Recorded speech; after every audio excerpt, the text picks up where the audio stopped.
जनसंख्या स्थानांतरण में ही नेक्स्ट आता है राजनीतिक कारण। राजनीतिक कारणों से जनसंख्या का स्थानांतरण 4 प्रकार की क्रियाओं द्वारा होता है: आक्रमण, विजय, उपनिवेशन, फोर्स्ड और फ्री माइग्रेशन। आक्रमण के द्वारा स्थानांतरण के बड़े उदाहरण अलेक्जेंडर, महमूद गजनवी, मोहम्मद गोरी, बाबर, चंगेज़ खां और तैमूर के हैं, जिन्होंने भारत पर आक्रमण किए थे। उनके साथ आए हुए बहुत से सैनिक भारत में बस गए। विजय के अंतर्गत जब अंग्रेज़ों ने भारत पे अपना साम्राज्य स्थापित कर लिया, तब यहाँ पर राजकाज चलाने के लिए ब्रिटेन से अंग्रेज़ लोग सरकारी ऑफिसर बनकर यहाँ आने लगे और धीरे धीरे बहुत से अंग्रेज़ परिवार यहाँ बस गए। उपनिवेशन के द्वारा अफ्रीका महाद्वीप में फ्रांसीसी और अंग्रेज़ों ने अपनी नई बस्तियां बसाई थी। डच लोगों ने इंडोनेशिया में और स्पेन तथा पुर्तगाल के लोगों ने 16वीं शताब्दी में दक्षिण अमेरिका में अपने अपने उपनिवेश बसाए थे।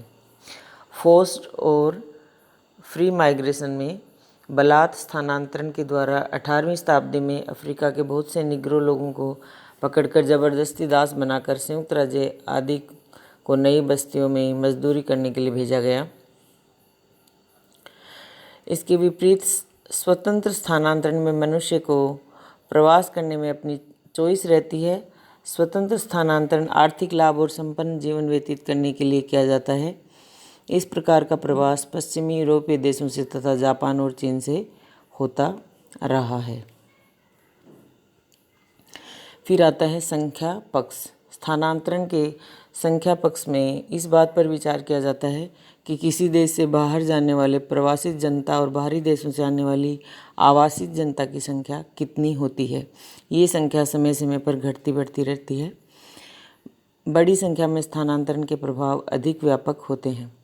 संख्या के विचार से स्थानांतरण 3 प्रकार के होते हैं: लार्ज स्केल माइग्रेशन, मध्यम संख्या स्थानांतरण और अल्प संख्या स्थानांतरण।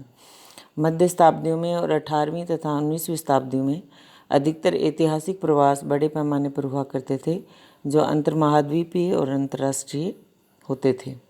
वर्तमान काल में सबसे अधिक संख्या दैनिक स्थानांतरण की होती है, जिसमें श्रमिक जनता विशाल औद्योगिक केंद्रों में प्रतिदिन काम करने जाती है और सायंकाल को वापस अपने गांव या कस्बे को लौट आती है।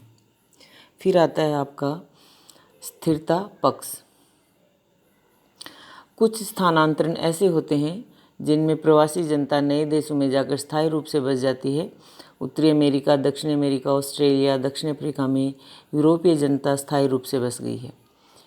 युद्ध और आक्रमण के द्वारा होने वाले स्थानांतरण अल्पकालीन और अस्थायी होते हैं। टुंड्रा मरुस्थलों और हिमाच्छादित पर्वतों में जो आखेटक या पशुचारकों के मौसमी प्रवास प्रतिवर्ष होते हैं, वे भी अस्थायी होते हैं। और दैनिक प्रवास जो होते हैं, वे भी अस्थायी होते हैं। अब आता है संसार के प्रमुख स्थानांतरण। संसार में मानव वर्ग के प्रमुख स्थानांतरण 2 भागों में विभाजित किए जाते हैं। पहला है प्राग ऐतिहासिक स्थानांतरण और दूसरा है ऐतिहासिक स्थानांतरण। इनमें अंतर ये है कि प्राग ऐतिहासिक स्थानांतरण तो मुख्यतः मानव उद्गम केंद्र से बाहर को हुए थे और ऐतिहासिक स्थानांतरण संसार